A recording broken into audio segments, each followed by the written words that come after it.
Hello everybody, this is Fernando for the latest aliens and UFOs video.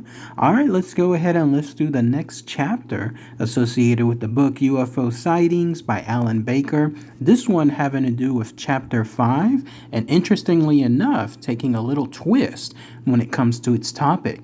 In this case, the chapter is called Official Reactions to the UFO Phenomenon. It heavily alludes to the fact that this is going to chronicle both governmental and maybe even state and other type of authority departments, their responses or reactions to actual UFO sightings, UFO encounters, or encounters with aliens/grays, that kind of stuff. When I was taking a little peek at the chapter, there's some rich detail associated with this. So definitely some good info to share here. So let's go ahead and let's start part 1 of this chapter 5, Official Reactions to the UFO Phenomenon. I'll continue the rest of the chapter and the other parts, and then I'll give my own thoughts and opinions on it too. So this case, it starts off with the subtitle, Project Sign. This is what it says. It might be inspected. The authorities in the United States showed considerable interest in UFO reports. This is certain with regard to the early days of modern ufology, and despite subsequent assurances by the U.S. Air Force to the contrary, intense interest continues to this day. The U.S. government's first entry into the subject came in 1947 in the form of Project Sign, which was established as a result of a letter from Lieutenant General Nathan F. Twining, commander of the Air Materiel Command, to Brigadier General George Schlugen, commander of the newly independent Air Force, who had requested a preliminary study of flying disc reports. The letter, dated September 23, 1947, was as follows. As requested by ACAS-2, there is presented below the considered opinion of this command concerning the so-called flying discs. This opinion is based on interrogation report, data furnished by ACAS-2, and preliminary studies by personnel of T2 and Aircraft Laboratory, Engineering Division T3. This opinion was arrived at in a conference between personnel from the Air Institute of Technology, Intelligence T2, Office, Chief of Engineering Division, and the Aircraft Power Plant and Propeller Laboratories of Engineering Division T3. It is the opinion that the phenomenon reported is something real and not visionary or fictitious. There are objects probably approximating the shape of a disk of such appreciable size as to appear to be as large as man-made craft. There is a possibility that some of the incidents may be caused by natural phenomenon, such as meteors. The reported operating characteristics, such as extreme rates of climb, maneuverability, particularly in a roll, and action which must be considered evasive when sighted or contacted by friendly aircraft and radar, lend belief to the possibility that some of the objects are controlled either manually, automatically, or remotely.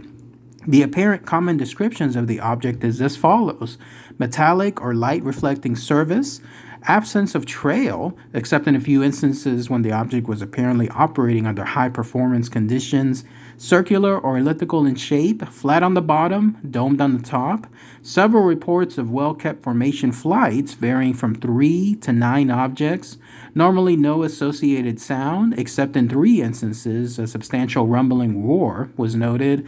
Level flight speeds normally above 300 knots are estimated. It is possible if in the present U.S. knowledge provided extensive detailed development is undertaken to construct a piloted aircraft which has the general description of the objects in subparagraph E, above which would be capable of an approximate range of 7,000 miles at subsonic speeds. Any developments in this country along the lines indicated would be extremely expensive, time-consuming, and at considerable expense of current projects, and therefore, if directed, should be set up independently of existing projects. Due consideration must be given to the following: the possibility that these objects are of domestic origin, the product of some high-security project not known to ACAS-2 or this command, the lack of physical evidence in the shape of a crash discovered exhibits which would undeniably prove the existence of the objects, and the possibility that some foreign nation has a form of propulsion, possibly nuclear, which is outside of our domestic knowledge.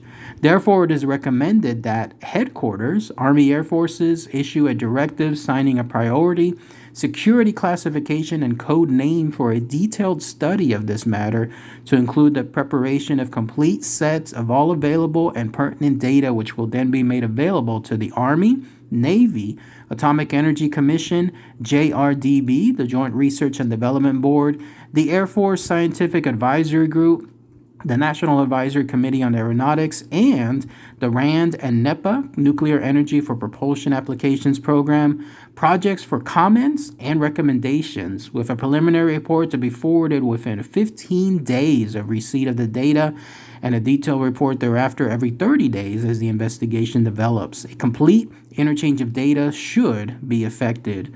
Awaiting a specific directive, AMC will continue the investigation within its current resources in order to be more closely define the nature of the phenomenon. Detailed essential elements of information will be formulated immediately for transmittal through channels. It should be noted that skeptics have pointed to this letter as proof that no extraterrestrial spaceship crashed at Roswell, New Mexico in 1947. How could there have been, they ask, when Twining refers to the lack of physical evidence in the shape of crash-recovered exhibits? The answer to this apparent inconsistency could not be simpler.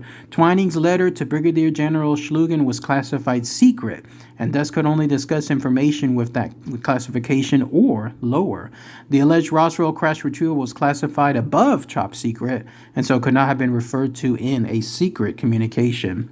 At about this time, the Air Force had been engaged in an investigation of German aeronautical research during the Second World War.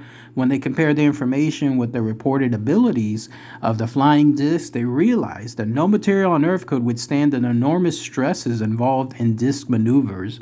According to the U.S. Air Force Aeromedical Laboratory, even if such vehicles could be constructed, the maneuvers reported would be instantly fatal to any human pilot.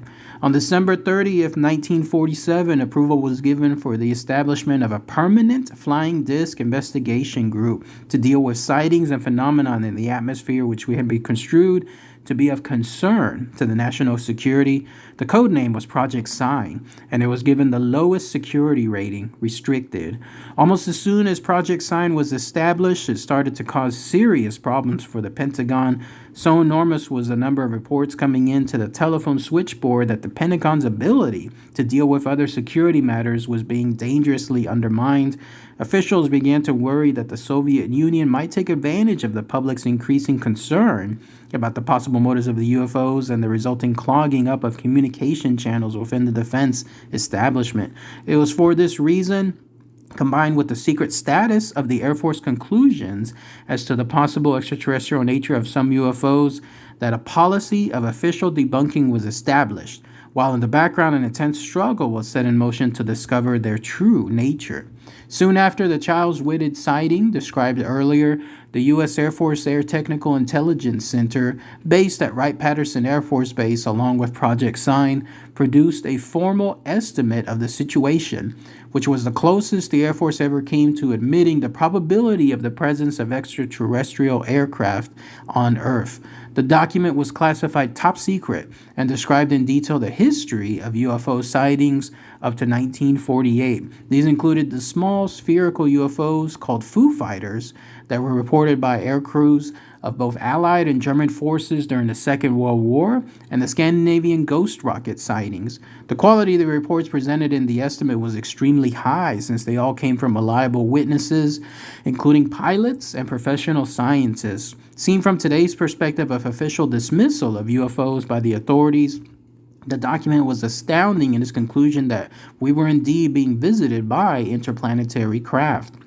Project Sign's estimate of the situation worked its way up to the chain of command, eventually arriving at the desk of General Hoyt S. Vandenberg, the Air Force Chief of Staff. He decided the evidence was not sufficiently impressive to warrant the extreme conclusions and ordered the document to be destroyed.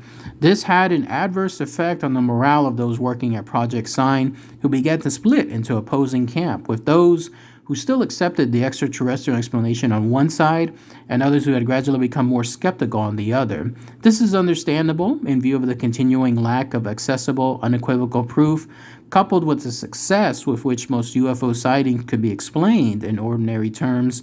This latter skeptical view gained increasing predominance for the remainder of Project Sign's short life. Next segment is called Project Grudge. On February 11th, 1949, Project Sign became Project Grudge, a name that reflected its stance on UFOs. According to Captain Edward J. Ruppelt, who would later head the Air Force UFO investigation, this heralded the dark ages in which attempts were made to solve every case, no matter how unsatisfactory the official explanation. For example, J. Allen Hynek states that Grudge's public statements regarding specific cases bore little resemblance to the fact. If a case contained some of the elements possibly attributable to aircraft, a balloon, etc., it automatically became that object in the press release. In a move perhaps born of genuine apprehension, the military was no longer prepared to accept astonishing possibilities. It wanted easily understandable facts. New, less experienced personnel were brought in to run the project and operated under the skeptical rubric. It can't be, therefore it isn't. According to Ruppelt, everything was being evaluated on the premise that UFOs couldn't exist. Good UFO reports continued to come in at a rate of about 10 per month, but they weren't being verified or investigated. Most of them were being discarded. In fact, Project Grudge took a path that was tantamount to the dereliction of its assigned duties and deciding to spend much of its time investigating the people who submitted UFO reports rather than the reports themselves. The implication was clearly that the true nature of any UFO sighting could be discovered exclusively through an examination of the state of mind of the person reporting that sighting rather than an examination of the data gathered. The echoes of this attitude can still be felt today when skeptics maintain that all UFO sightings must, without exception, be the results of the misidentification of various mundane phenomena.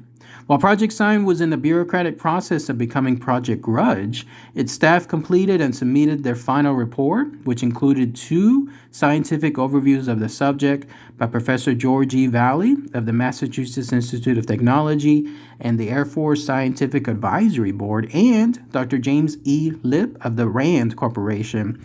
Part of Professor Valley's overview was as follows. If there is an extraterrestrial civilization which can make such objects as are reported, then it is most probable that its development is far in advance of ours.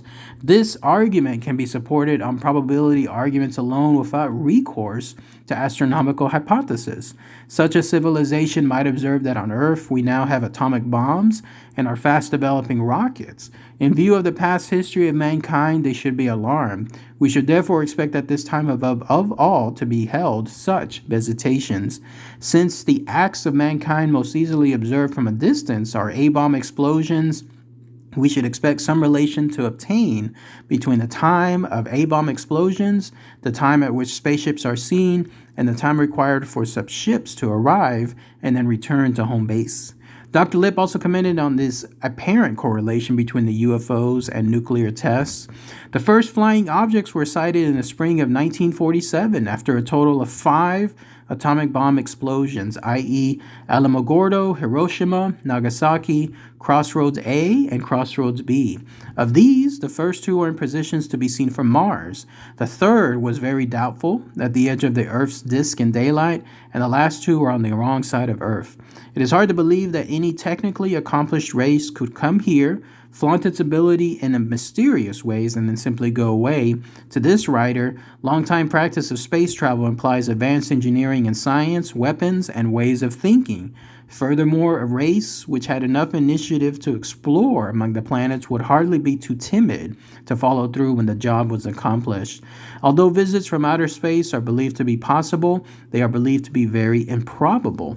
In particular, the actions attributed to the flying objects reported during 1947 and 1948 seem inconsistent with the requirements of space travel.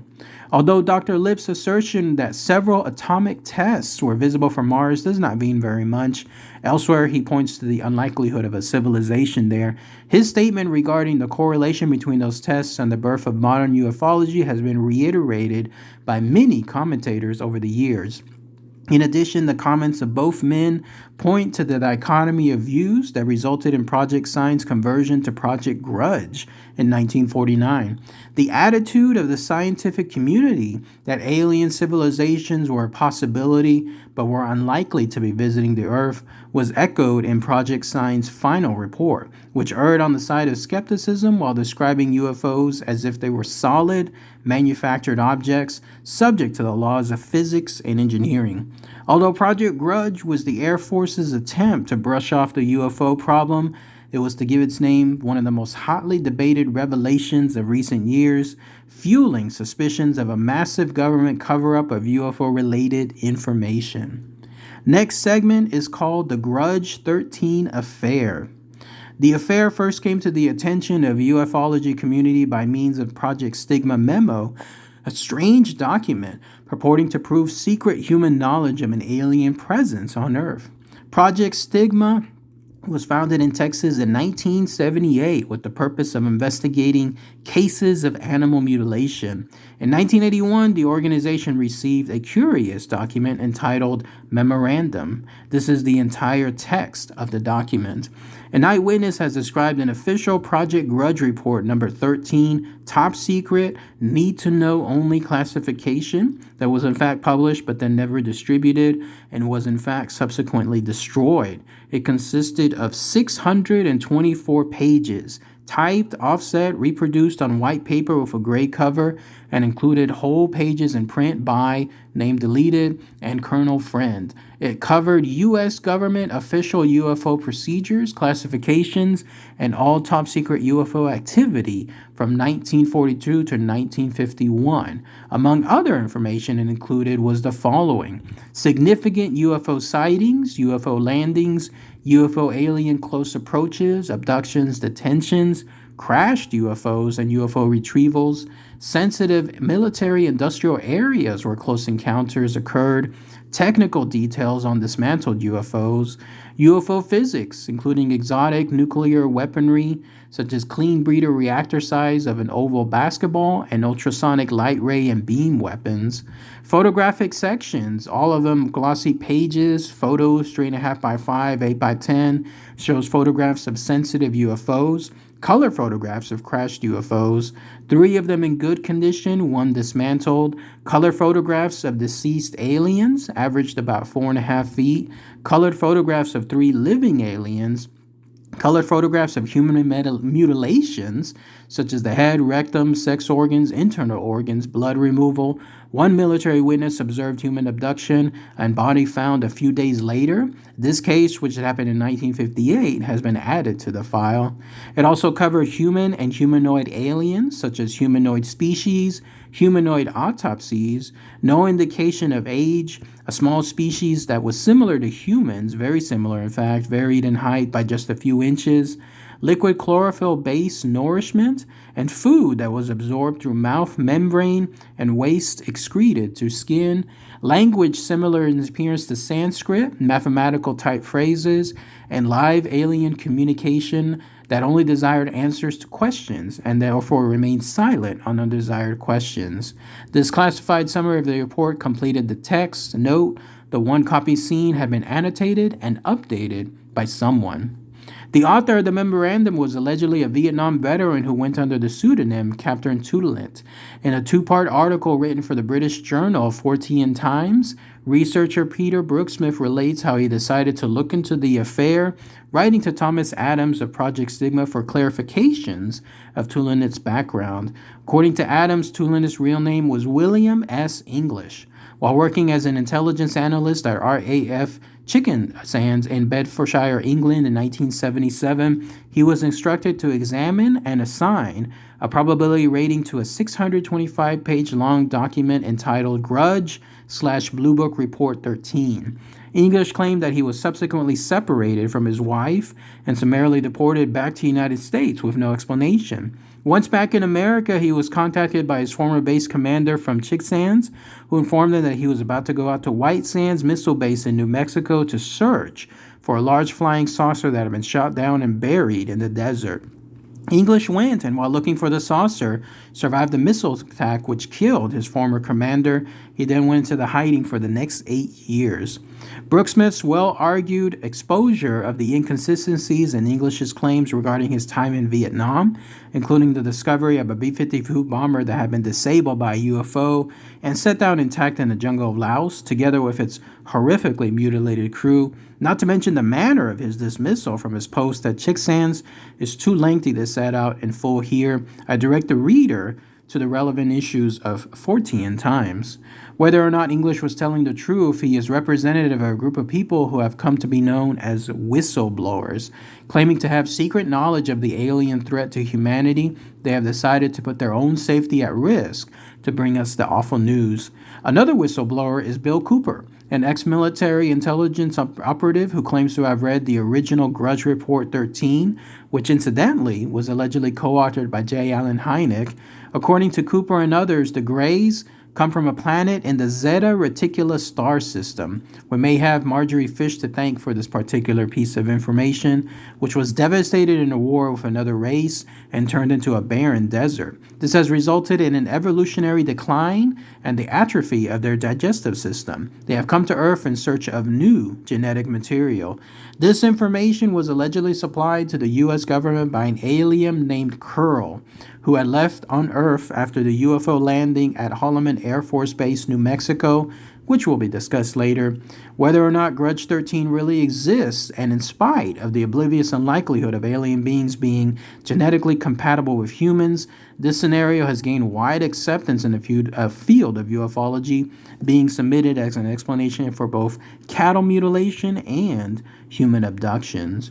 Then that's it. Let's go ahead and let's pause it here for part 1 of chapter 5, titled Official Reactions of the UFO Phenomenon, once again from the book UFO Sightings by Alan Baker. So let's go ahead and let's talk about that here. As you can see, its title was Official Reactions to UFO Phenomenon, and it definitely came up with results. So right off the bat, there was the first segment that was called Project Sign, which almost like officially became the first investigation from the government into looking at UFO sightings. Lots of good technical detail, including information of what constitutes those type of sightings, from it requiring a metallic or light reflecting surface, or having stuff involving more than a certain speed, or having formation flights that vary, including 3 to 9 objects, and then even including incidences that can be ruled out either by natural phenomenon and so on. So lots of good detail. In fact, some of the data there that was associated with the departments from the Army, Navy, Atomic Energy Commission, the JRDB, the NACA, the NEPA, the RANDs, and so on. It's almost like how many departments are there, right, that are handling this kind of stuff? I just saw huge dollar signs when it comes to government budgets with all those type of departments. I mean, we're talking like hundreds of millions of dollars, and that's going lightly when it comes to the dollar amounts right there. But yeah, this was the official reaction when it came to it, and it was interesting to see that it was more tepid, like given along lines that information was shared, but then ultimately it was stopped. Like it was stopped by, in this case, the Air Force Chief of Staff by the name of General Hoyt S. Vandenberg, who decided that the evidence was not sufficiently impressive to warrant any of the conclusions listed in Project Sign and to destroy it. So lots of stuff essentially that could have been proven or could have had more investigations gone, basically, along those lines. And that pretty much sums up the government's response ever since then, right? Sounds familiar when it comes to that stuff. And then it was also interesting to see how it turned attitudes from being, let's say, analyzing the investigation of the UFOs themselves to instead analyzing the people. That leads to the next segment, Project Grudge. Interesting name, too. I never heard of that one. I've heard of Project Sign, but not Project Grudge. Apparently, this was the one that Here, therefore, stated that any person submitting these UFO claims, they're the ones that are going to be investigated and then trying to see what's happening with them as opposed to the actual evidence of the UFO. And the fact that it was clear that their first criteria was to make certain that anything that bore any resemblance to a real item, like in this case an aircraft or a balloon, a meteor shower, anything like that, then that's automatically it. It's not a UFO, that's it. So again, it goes to show what what the government response was when it comes to that. It kind of makes one wonder, like, what's the point at certain times, right? To be able to share such information, especially when it went to the next part that alluded that there was another set of documents or another department, another investigation that would take things to another level. The Grudge 13 affair, even asked your title, right?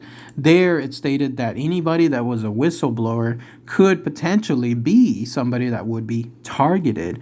And there you had the weird situation. I haven't heard of these guys either, involving quote unquote Captain Tulanet, who ended up being William S. English, who made those claims about the B-52 bomber being disabled by a UFO, the mutilation of the crew there as well, the fact that he was on his way to a military base in New Mexico to investigate a flying saucer and then a missile struck him. Lots of weird things, right? Same thing with regards to the other claim, the other whistleblower about the Greys coming from a Zeta Reticula star system, coming here due to some great war on their end, and they're trying to find food here, something that matches them on a genetic level. Again, a whole different world. So I don't know. I don't have too much info on that part, but if someone does, post it in the comments below as far as Project Grudge and then the Grudge 13 affair as well.